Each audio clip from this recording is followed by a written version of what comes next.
Hello, knowledge seekers. In this episode of 20-Minute Books, we're diving into the harmonious world of Musicophilia, penned by the renowned Oliver Sacks. This lyrical exploration intertwines science and art, examining the profound impact of music on the human brain and psyche. Sacks, whose credentials include not only his medical expertise as a neurologist, but also his widely lauded authorship, presents an intriguing compendium of case studies that reveal the complexities of music's role in neurological conditions. With the delicate touch of a maestro, Musicophilia orchestrates a narrative that resonates with those who have a deep appreciation for music, as well as individuals captivated by the mysteries of the human mind. Sacks' storytelling, grounded in his experience as a neurology professor at Columbia University, and elevated by his best-selling works like Awakenings and The Man Who Mistook His Wife for a Hat, crafts a book that is as informative as it is enchanting. Listeners will be captivated by stories of afflictions, both soothed and triggered by melodies, uncovering the curative powers of music in therapy and everyday life. Musicophilia is an essential score for music lovers, aspiring neuroscientists, and anyone intrigued by the therapeutic qualities of music. Tune in to witness how an intangible art form can paint the canvas of the human condition with patterns of emotion, memory, and healing. Join us as we explore the symphony of the mind in Musicophilia.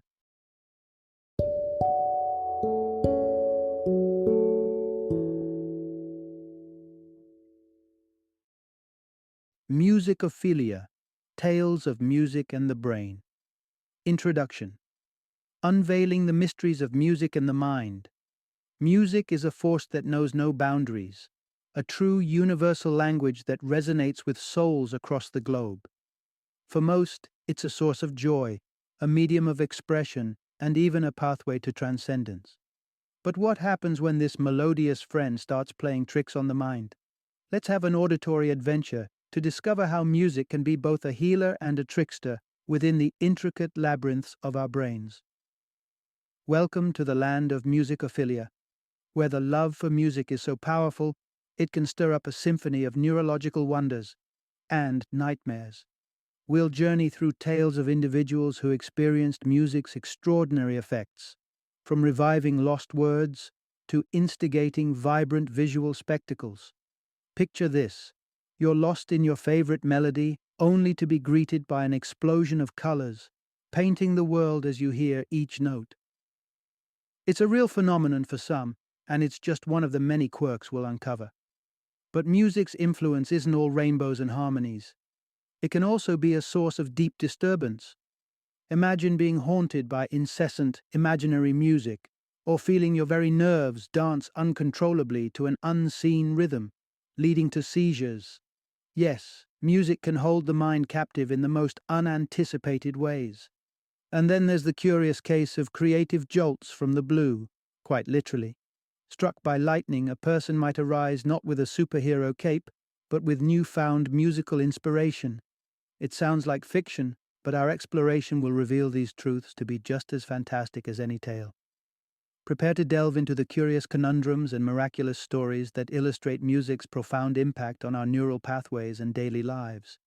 Whether it's in soothing waves or electric shocks, music shapes our world, one note at a time. Part 1. When the music doesn't play. Understanding amusia and musical indifference. Imagine a world where music doesn't hold sway, where the strum of a guitar, the hum of a melody, or the beat of a drum simply doesn't resonate. It's not the same picture for everyone. Musicophilia might be missing from the gallery of some people's minds. Let's tune into the lives of those who experience music differently or, in some cases, not at all. Music isn't a fluent language for every individual. There are those who are untouched by its melodies, living with a condition known as amusia. It's an intriguing variance within human experience where the threads of musical understanding are unspun. Take, for instance, those with tone deafness, which affects around 5% of our populace. Their world is devoid of pitch-perfect harmonies, a song sung just a step out of tune, and the discordant note that follows are indistinguishable to their ears. They may sing with all their hearts, yet the tunes rebel, refusing to align with the intended melody. Then there's rhythm deafness, the disconnect that leaves one unable to dance to the same beat as the rest. Picture Che Guevara crudely switching from tango to mambo, an orchestra's efforts dissolving in the mismatch of steps. This rhythm challenge isn't limited to individual struggles, it can emerge as the product of cultural conditioning. Babies may start life ready to embrace all rhythmic possibilities, only to find their beat narrowed by the familiar tunes of their culture as the months pass. For some, even toe tapping and the simple pleasures of a catchy song remain aloof. They live with amusia in its purest form. Music, in this experience, is transformed into noise. Harsh sounds that might remind one of the grating screech of tires instead of notes delicately woven together. Additionally, there's a world where music is perceived clearly, yet it stirs no joy, no urge to move, no sublime feelings. It possesses an unusual mundanity.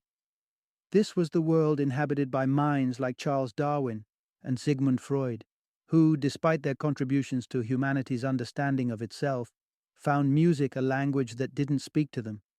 Music's richness, its emotive power, its allure, circled around them without ever truly touching them. So let's pause and reflect on the diversity of our musical experiences, paying homage to the intricate symphony of human perception, where music can be a source of ineffable beauty for many, while for others it remains an echo in the silence. Part 2. The Maestro's Mind. How Music Molds a Musician's Brain. Picture the mind as an instrument, one that can be finely tuned through practice and passion. Musicians, the virtuosos who dedicate their lives to the art of melody and harmony, reveal to us the astounding truth that the brain can indeed be sculpted by music. Step into the auditorium of neuroscience and behold the cerebral concert hall where the brains of musicians take center stage. Imagine being able to pick out the brain of a pianist or a violinist from a mere lineup of gray matter. It may sound like the parlor trick of a futuristic Sherlock Holmes, but it's rooted in reality. Researchers have unveiled that the brains of musicians boast distinctive changes, so profound that they can be identified amidst a crowd of non-musical peers. But how does the brain bloom with such musical dexterity? The secret lies not in the stars under which one is born, but in the hours of practice, the scales and etudes echoing through practice rooms. It's the devotion to craft and the diligent pursuit of excellence that carve the intricate neural pathways within a musician's brain. Studies have illuminated that starting young and immersing oneself intensely in musical education can shape the brain significantly. Children merely a year into violin lessons showcase remarkable differences in their brain structure, and the beauty of this transformation knows no age. Even adults sit at pianos, their synapses firing, reshaping their brains within minutes of beginning their musical journey. It's a concert happening within, with every new chord and scale adding to the symphony of changes. At the foundation of this marvelous metamorphosis is an innate musicality, a pre-existing condition that makes musical training even possible. Almost everyone has this innate ability to respond to music, much like seeds waiting for the right soil and sunlight to flourish. Consider the Suzuki method, a testament to this universal musical potential, where children learn to play instruments through a method rooted in listening and mimicking. This approach brings forth the musician in nearly every child who can hear the tunes. Thus, while musicians aren't bequeathed their musical brains by fate, their rigorous training etches indelible marks upon their cerebral matter. It's a roadway built by notes and rhythms, traveled persistently until the mind itself resonates with the music it creates. Part 3. The Double-Edged Sword of Absolute Pitch. Consider a world where every sound sings a clear note. The honking of horns, the ticking of clocks, even the mundane sneeze holds a melody. This is the realm of those with absolute pitch, a rare auditory prowess that assigns a definitive musical note to every acoustic occurrence. Fascinating, isn't it? Let's explore the tale of Sir Frederick Ouseley, an Oxford maestro, whose life was a continuous concert of sorts. He could discern the key of the whistling wind or the symphonic rumble of a thunderclap. With absolute pitch, each note presents itself with a signature, a unique audio fingerprint, and individuals like Ouseley could match these signatures with astonishing precision. However, absolute pitch is an exclusive club, with only 1 in 10,000 people opening their ears to this symphony of specificity. Among musicians, the club's door swings wider. 1 in 10 may boast this auditory acuteness, often honed by the tender hands of early and rigorous musical education. Intriguingly, possessing absolute pitch isn't a prerequisite for musical mastery. Mozart's ears were attuned to this invisible spectrum, but the likes of Wagner and Schumann carved their musical legacies without it. This suggests that absolute pitch, while a marvel, is not the cornerstone of melodic genius. But let's sound a note of caution. This gift comes with its quirks. For some virtuosos, absolute pitch can be less of a blessing and more of a cumbersome sensitivity. Imagine the discomfort of an instrument, ever so slightly out of tune, grating against the musician's precise internal tuner. It can be an invisible barrier, throwing a wrench in the gears of their performance. A pianist faltering on even the entrancing notes of the Moonlight Sonata because the piano's pitch proves unexpectedly alien to their finely tuned ear. So let's acknowledge absolute pitch as what it is, a remarkable yet complex ability that has the power to enchant and unsettle, playing its own unique symphony in the diverse concert hall of human sensory experiences. Part 4. When seeing becomes hearing. The wonders of synesthesia and musical enhancement in the blind. Imagine living in a world where colors serenade you, where every chord paints a vivid landscape before your eyes. Such is the reality for people with synesthesia.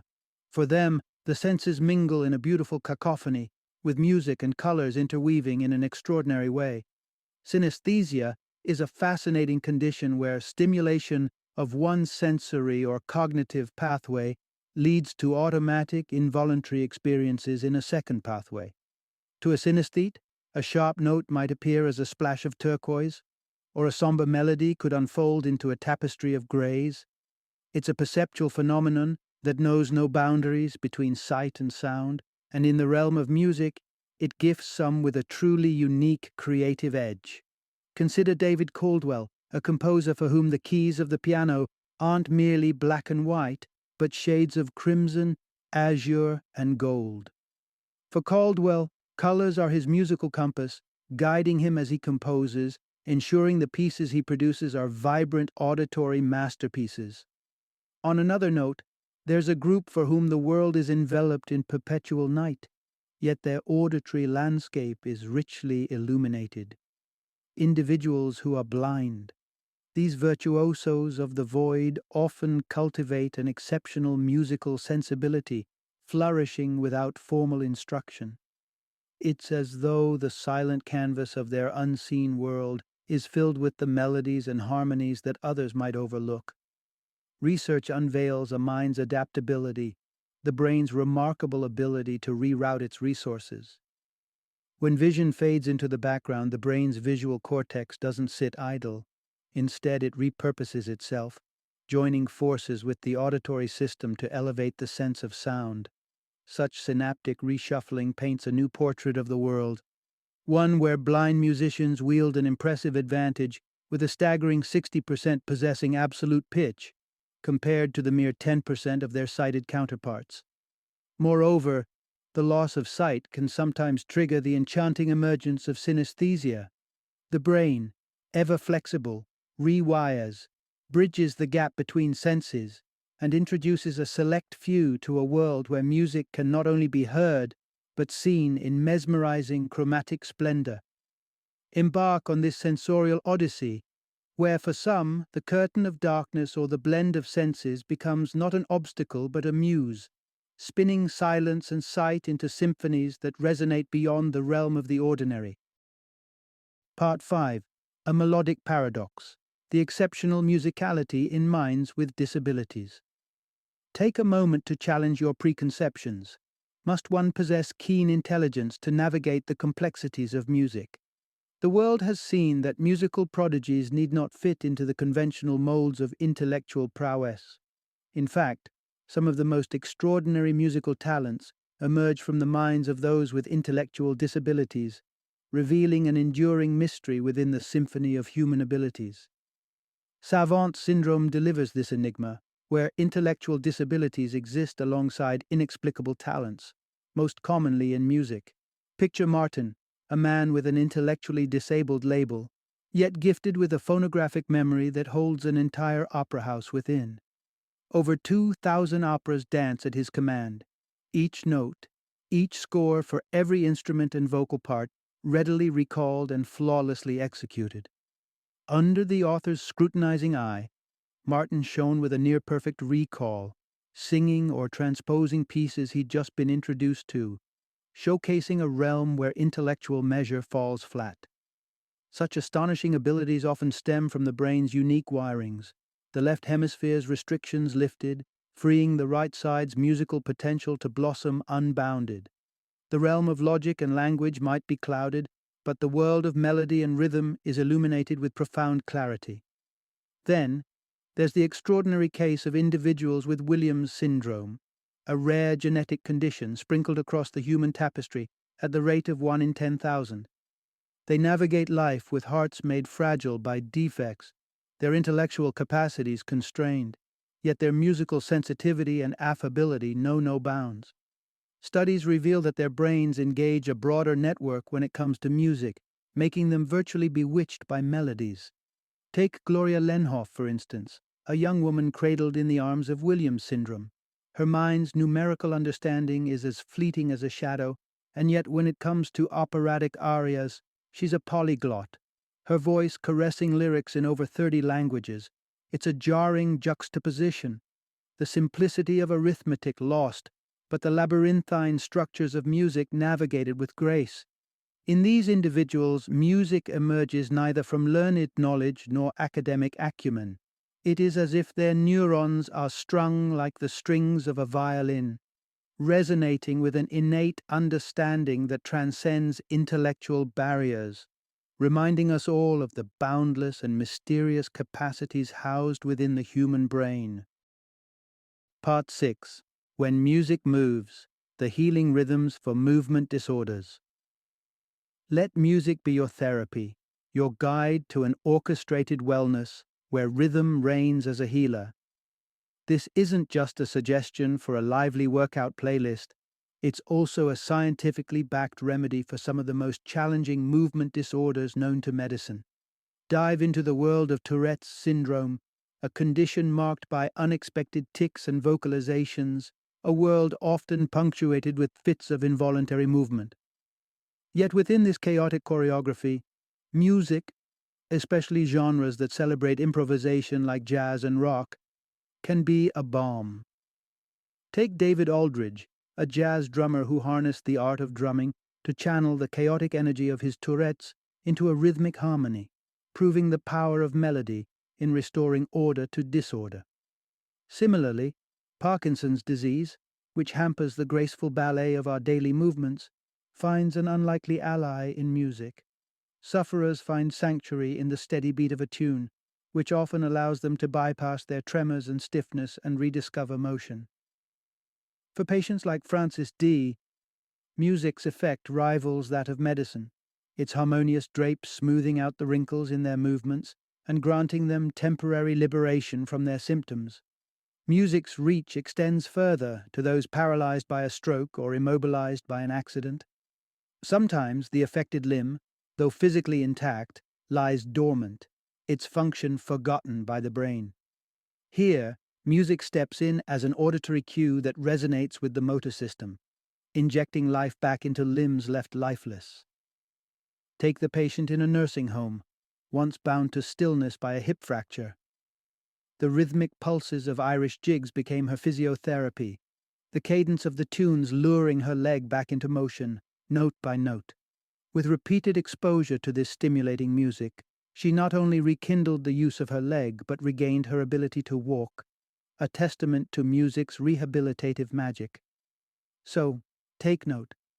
In the dance of disease and injury, where movement falters and the body's symphony falls out of tune, music is more than a listener's delight.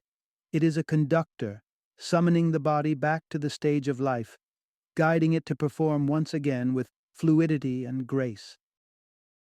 Part 7. The Harmonious Healing. Music as Medicine for the Mind.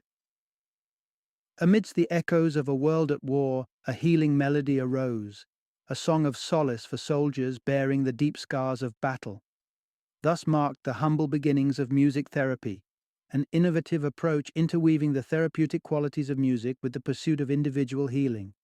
Fast forward to today, and music therapy stands as a beacon of hope for those silenced by speech impediments and cloaked in the fog of dementia. Where words fail, music speaks, especially for those grappling with aphasia. This loss of speech can build walls around a person, trapping thoughts within. Yet, music has the key to unlock these barriers. Consider the story of Samuel S., a man struck mute by a stroke. While traditional speech therapy struggled to make headway, it was the musical notes of Old Man River that began to erode the silence. Words returned, joy returned, life returned. 2 months of singing ballads and vocal drills did what years of conventional therapy could not. It reignited the conversation between Samuel's musical brain and his dormant speech centers. Music therapy's prowess extends to the meandering pathways of dementia, a condition where reality blurs and memories dim. The affliction may erode logic, reason, and recall, but the melodies of the past often persist. They are beacons, illuminating the fading halls of memory and bringing forth a lucidity that seems all but lost. Consider Woody, a vessel adrift on dementia's tides, his personal history slipping through the cracks of recollection. Yet, within him, a jukebox played on, every song from his past a thread pulling him back, however briefly, to the shore of self. When Woody sang, the dementia's curtain lifted, showcasing the undeniable power of music. It's a familiar old friend, recognizable even when all else becomes strange. From the melodies that carried soldiers home to the tunes that restore voice to the voiceless, music therapy harnesses an innate part of our being. It speaks in a language that predates speech, in a rhythm that resonates with our very core. In a world often harsh and chaotic, music therapy is a harmony that heals, striking chords that reawaken minds and soothe troubled spirits. Part 8. When Music Triggers Turmoil, the Rare Reality of Musicogenic Epilepsy. It's hard to envision experiencing music as anything but pleasant, or at the very worst, a mildly annoying earworm. But for some, a note, melody, or the simple act of imagining a tune can spiral into an ordeal, marked by convulsions and a loss of consciousness. Such is the shadowed and lesser-known side of epilepsy, known as musicogenic epilepsy. Epilepsy itself is often braced with the image of flashing lights igniting seizures, yet this sonic sibling of the condition lurks in the lesser-trodden paths of neurological disorders. Every individual's trigger score is as unique as their fingerprint. For one person, the resonance of a certain instrument holds the potential to overwhelm, while for another, specific compositions, or even the mental echo of a once-loved melody, may serve as the unsettling conductor. Sylvia N., a patient of the author, found her affection for Neapolitan songs tragically rewarded with seizures, and Mr. S. faced seizures by merely summoning music in his mind's theater. It's difficult to fathom how something as beautiful as music could hold such dire consequences.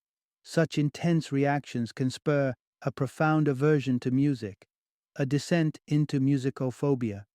The case of Nikonov, the 19th century music critic, weighs heavy as a tale of passion turned to peril. Initially stricken by a seizure at the opera, his sensitivity to music intensified over time, blooming into a full-blown phobia where even the faintest whisper of a melody could beckon the tremors. Let's reflect on this curious and cruel intersection, where musical notes turn into neurological notes of alarm and fear. Musicogenic epilepsy remains a mystifying testament to the complex synergy between our brain's wiring and the diverse tapestry of external stimuli, reminding us that even the melodies that resonate with our hearts can sometimes strike a dissonant chord in the minds of a few. Part 9. The Inescapable Symphony, When Silence Breeds Musical Hallucinations. Consider for a moment your favorite symphony or pop song. Now imagine if that melody played on an endless loop in your mind, unbidden, unwelcome, and unstoppable. For some, this is not a mere exercise of the imagination but a persistent reality. Their lives are soundtracked by non-existent music, a phenomenon known as musical hallucination. Most who experience this are initially convinced that the source of the music must be external, a hidden radio or a neighbor's loud party. It is only upon the realization that there is no such source that the internal origin becomes horrifyingly clear. One person described his relentless auditory visitor as his intracranial jukebox, a relentless selection of tunes playing exclusively within the confines of his skull. Physiologists trace the roots of this phenomenon back to one common cause: hearing loss. As the silence from the outside world grows, the brain, starved of its auditory diet, begins to conjure its own noises. The elderly, often grappling with increasing deafness, are prime audiences for these internal concerts. Mrs. C's experience is illustrative, where her profound hearing loss led to the boisterous invasion of musicals, carols, and anthems into her quiet world. Her brain, desiring stimulation, turned DJ, playing tracks that only ceased when her attention was stolen by real-world engagements. But this unique brand of hallucination eludes direct medical solutions. They are not harbingers of mental illness, as Mrs. C feared, but simply the brain's overzealous attempt to fill the void of sound, a bid to keep its auditory faculties engaged. Her neurological exams revealed that her brain composed these phantom concerts by activating areas typically involved in processing real melodies, thus crafting an illusion indistinguishable from physical sound. Despite attempts at treatment, even a restoration of hearing, these hallucinations often linger on as an unwelcome encore. Mrs. C, like many others, had no choice but to learn to live with her brain's involuntary musical productions, a testament to the brain's complexity and its sometimes overambitious efforts to compensate for sensory deprivation. Part 10. Unexpected Maestros, the Sudden Spark of Musical Genius. Imagine awakening one day to discover that the once mundane soundtrack of your life has been replaced with an irresistible urge to create music. This scenario, though seemingly fantastical, is the reality for a select few who, without warning, are endowed with formidable musical talents that swiftly consume their lives. Consider the startling case of Cicoria, a man of 42 years, whose life took a dramatic turn after an encounter with lightning. Far from fostering a superhero persona, the strike ignited an insatiable hunger for piano music within him. Cicoria, previously unmoved by melodies and scales, found himself in the thrall of an overwhelming passion. He amassed recordings, hungrily absorbed piano lessons, and penned the symphonies that reverberated through his mind.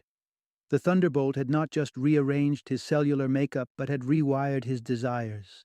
Music became his great love, so much so that his marriage crumbled under the weight of his newfound obsession. But still, he persisted, honing his craft into a brilliant display of virtuosity. Yet the underpinnings of his musicophilia are shrouded in mystery. Scans of his brain revealed no discernible damage, the usual harbinger of such an abrupt transformation of artistic ability. Cicoria's metamorphosis remains an enigma. Another account, that of Grace M., strikes a similarly puzzling chord. Her story unfolds without the drama of lightning but with an equally sudden and confounding immersion into music. At 55, a jukebox of song fragments sprung to life in her mind, a surprising development for someone previously untouched by the musical muse. Unable to transcribe, she catalogued her creations through recordings, amassing over 3,300 pieces. Her raw, inexplicable outpouring of melody received nods of approval from professional musicians, marking her place among the unexpected composers whose stories perplex and amaze. Not everyone dreams of being commandeered by such all-consuming creative forces, but the tales of these late-blooming artists remind us that the depths of the human brain hold symphonies yet undiscovered, awaiting an unforeseen spark to bring them to the fore. Final summary. Within the vast concert hall of the human mind, music plays a role that is as complex as it is enchanting. Our relationship with music reflects a spectrum of nuances, from the extraordinary individuals who can pinpoint each note's pitch to those who stand immune to music's charms, locked away from its emotional embrace by a musia. The brain is both a sanctuary and a stage for music's influence, where brain disorders can alter our musical perceptions and abilities in awe-inspiring ways. For some, these conditions unlock a passion for music previously unimagined, even to the point of obsession. For others, the presence of music triggers intense, adverse reactions that transform melodies into sources of distress. But the narrative weaves a hopeful undertone, highlighting music's therapeutic prowess. As it engages the synapses of the brain, music becomes a healer, capable of soothing movement disorders, restoring communication where speech fails, and even reviving limbs hushed by immobility.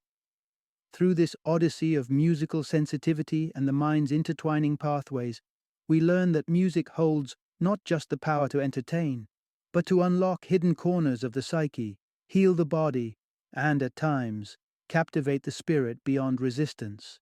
Music, as it turns out, reverberates through the core of our being, shaping our lives in the most mysterious and profound ways.